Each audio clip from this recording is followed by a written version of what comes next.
The console wars. Some of the bloodiest online battles I've seen. Many a soldier had lost their lives on the front lines. Brothers became enemies, neighbors bitterest of villains. So in their honor, today we talk about the console wars. And for all those that lost their lives, please like and subscribe. First generation, the 1970s. Magnavox Odyssey versus Pong consoles. Gaming's first generation was more like a proof of concept. The Magnavox Odyssey was the first at-home console. It was revolutionary, but it was kind of shitty and clunky. It didn't really work that goodly. No sound, you had to put plastic overlays on your TVs, and it had like weird board game mechanics. Anyways, Pong took the world by storm. Atari's arcade version blew up so hard that suddenly every company was making a home Pong console. It was everywhere, turning gaming into a mainstream activity. And while the Odyssey was the first to take on this grand adventure, the true winner of this generation was Pong and its many consoles. Second gen, late 70s and early 80s. The Atari 2600 versus Intellivision versus ColecoVision. The second generation is where gaming really started taking off. The Intellivision had better graphics and the ColecoVision pushed things much further. But one console stood far above the rest. It had grand titles like Pac-Man, Space Invaders, and Adventure. Wait, the game was just called Adventure? What the fuck? It was the first console to have real third-party support that changed gaming forever. It sold over 30 million units, which was unheard of at the time. For a video game console, who the hell is buying that? Teenagers? And the winner of this generation was the Atari 2600. Well, it was until the great video game crash that was caused by E.T. the Extraterrestrial being such a shit-ass game. Third generation, the mid-80s, NES versus Sega Master System. The early 80s gaming crash left industry in ruins. We're looking at you, E.T. Put on some clothes. Until one company single-handedly brought it back. The Sega Master System was technically a more powerful system and had Alex Kidd and Phantasy Star, but it never really caught on the same way as the NES, which had Super Mario Bros., The Legend of Zelda, and Metroid. It truly set the standard for what gaming was, introducing characters that we still know and play today, and sold over nearly 62 million units. The video game console comeback story was complete, and the winner?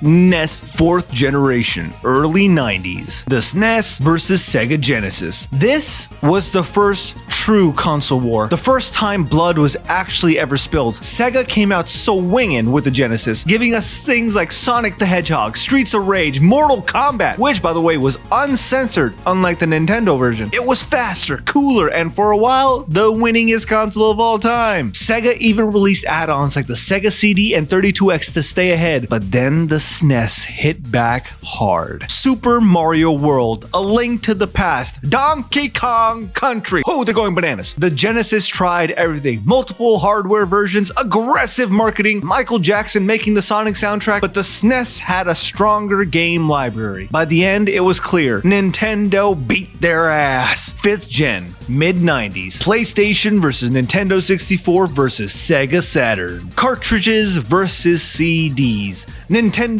versus Sony versus Sega. This was the generation when games truly went to the third dimension. The Sega rushed out the Saturn, botched the launch, and lost ground immediately. The Nintendo 64 gave us all-time classics like Super Mario 64, Ocarina of Time with that scary-ass moon, and GoldenEye 007. But its reliance on cartridges hurt third-party support. Meanwhile, the PlayStation had Final Fantasy VII, Sephiroth, Metal Gear Solid, and Resident Evil. It appealed to teens and adults, embraced CDs, and crushed the competition with over 100 million units sold. The clear winner? The console that was looking towards the future, the PlayStation. 6th generation, early 2000s. PS2 versus GameCube versus Xbox versus Dreamcast. Sega made one last push with the Dreamcast, and it was truly ahead of its time. Shenmue, Jet Set Radio, online play. It was great, but the sales were not. And because of that, it became Sega's final console. Goodbye, Sega. The GameCube had Super Smash Bros. Melee, which by the way, still being played. Crazy. And Metroid Prime. But it was seen as like too childish and kiddie. Xbox made a name for itself with Halo and Xbox Live, which would be the true game changers that would change the entire industry because Master Chief fucks hard. And I want to yell at dumb shits online. But there was the PS2, the perfect console for this generation. GTA San Andreas, God of War, Metal Gear Solid 2, and it was also a DVD player you could watch cheaper by the dozen on, which helped it fly off shelves because there was 2 products in one. And convincing your parents of that is very easy. Selling over 155 million units, it was the best-selling console ever. No debate here.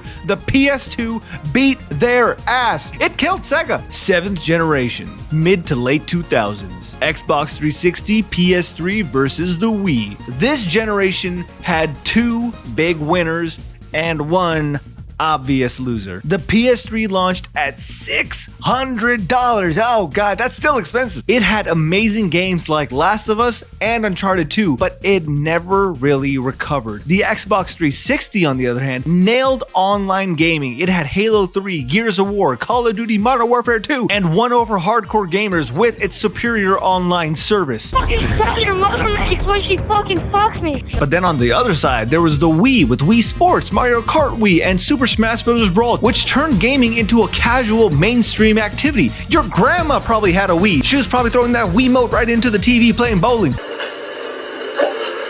It sold over 100 million units. So who won this generation? It was a tie between the 360 and the Wii, which took over different parts of the market. But one guy who definitely lost was the PS3, which was also a Blu-ray player, but nobody gave a fuck about Blu-ray. 8th generation, 2010s. PS4 versus Xbox One versus Wii U. This one wasn't even close. The Wii U flopped hard from the first time we heard its name and the first time we saw it. Great games like Mario Kart 8 and Super Mario World 3D were not enough to save it. The Xbox One stumbled right out of the gate with a messy focus on TV. You know TV, the thing that was dying at the time, over gaming. It's a gaming console! Anyways, even though it had Halo 5, Gears of War 4, Horizon 4, Halo 5 wasn't that great, it never really caught up. But the PS4, it dominated with God of War, Spider-Man, Bloodborne, and Last of Us Part 2. Better exclusives, a strong online service, and no PR disaster, selling 117, rest in peace Master Chief, million units, and the PS4 crushed this competition. 9th generation. Today, the PS5 versus the Xbox Series X and the Xbox Series Z and the Series XY and all the other fucking names they got for it, and the Nintendo Switch. This war is not really fully over, but we already have a huge frontrunner. The Xbox Game Pass changed gaming, making the Series X a great value. The PS5 brought God of War Ragnarok, Demon's Souls, and Spider-Man 2, keeping Sony's sales ahead. But the Switch, now that is what you call a phenomenon. Breath of the Wild, Mario Odyssey, Animal Crossing, New Horizons, remember that shit during the pandemic? Made it a must-have for every single person, gamer and not gamer alike. The Switch inspired a whole new line of handhelds, and look, even the Steam Deck came out, proving that hybrid gaming might be the future. So right now, the Switch stands tall above all. Now, final thought, who really won the console wars? At the end of the day, all these consoles played a role in shaping gaming history, but if we're talking long-term success, one platform has outlasted all of them. It's flexible, upgradable, and the best game. The real winner of the console wars, ladies and gentlemen, a PC! Like and subscribe.